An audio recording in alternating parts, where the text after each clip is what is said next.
ke dalam tubuh kita, itu satu ya. Atau kalaupun nanti dia masuk, tubuh kita harus kuat untuk melawan, sehingga dia tidak menjadi penyakit yang menimbulkan kanker. Oleh sebab itu, ya pencegahannya tadi jangan berganti-ganti pasangan, ya. Ini kalau ibu sudah terlanjur tua ya, tetap tidak boleh juga ya. Ya, ibu setia ya. Kalau saya tanya bapak-bapak juga setia. Setiap saat. Setia setiap saat. Ya. Jangan berganti-ganti pasangan, terus tidak melakukan hubungan seksual pada usia dini. Hindari paparan asap rokok karena itu menurunkan daya tahan tubuh. Ya, berarti ibu harus berusaha menjaga daya tahan tubuh bagus. Lalu kalau misalnya ketemu hasil pendeteksian yang tidak normal, segera dilanjutkan pemeriksaannya. Ya. Dan yang terpenting zaman sekarang sudah ada teknologinya adalah lakukan vaksinasi.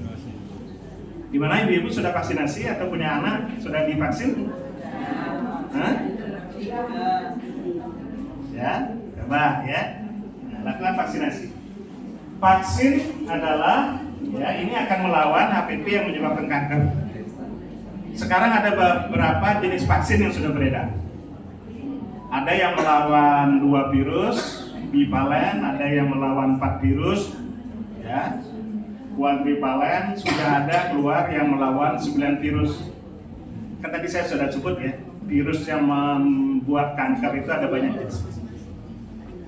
Nah, ibu-ibu, anak-anaknya sudah divaksin menggunakan virus antivirus yang mana? Ya. Jadi yang terkenal mereknya itu saya sebut saja ada Cervarix, ada Gardasil yang beredar ya.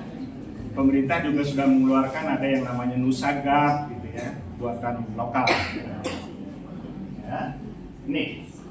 Jadi kita bisa mencegahnya dengan memberikan vaksinasi. Anak-anak ya sudah disarankan oleh pemerintah untuk melakukan vaksinasi sejak dia umur ya 11 tahunan itu sudah silakan, 11-15 tahun. Jadi yang belum divaksinasi, nah ini adalah upaya melindungi anak-anak kita. Ya, lakukan sekali cukup atau 2 kali. Nah kemudian sesuai topik kita lakukan deteksi dini. Ya tadi saya sebut kanker tidak ujuk-ujuk jadi kanker ya. Dari virus normal pra-kanker dulu. Ya. Setelah ini udah bertahun-tahun, nah itu baru jadi kanker. Maka upaya deteksi dini ini sangat penting. Ya. Teknik deteksi dini ada banyak. Kalau kita melihat sel, ya sel-sel yang berubah di dalam itu sudah terjadi perubahan, itu antara lain kita menggunakan pap smear. Ibu-ibu sudah pap smear? Belum. Jelas jawabannya. Kalau ditanya bapaknya, Pak, ibunya sudah pap smear atau belum? Pasti tidak tahu ya. Karena urusan itu diserahkan ke ibunya saja ya. Apakah sudah diberikan lipstick? Kayaknya sih sudah. Jadi ibu-ibu, jadi bukan hanya bibir yang belum merah ya, bukan hanya muka yang harus mulus, tapi di bawah juga harus bersih ya. Nah, silakan lakukan ya. Atau kita juga bisa mendeteksi menggunakan IVA namanya ya, IVA. IVA itu singkatan dari inspeksi ya visual. Jadi kita melihat langsung nih ibu bidan di puskesmas, di paskes primer itu bisa melakukan pemeriksaan tes IVA ya. Jadi dilihat langsung tuh mulut rahimnya, tapi ditambahkan ada zat ya asam asetat dioleskan nah, supaya kelihatan ini yang mencurigakan sudah terjadi perubahan di mulut rahim itu yang mana. Jadi ibu bidan, dokter tahu itu sudah ada perubahan apa tidak.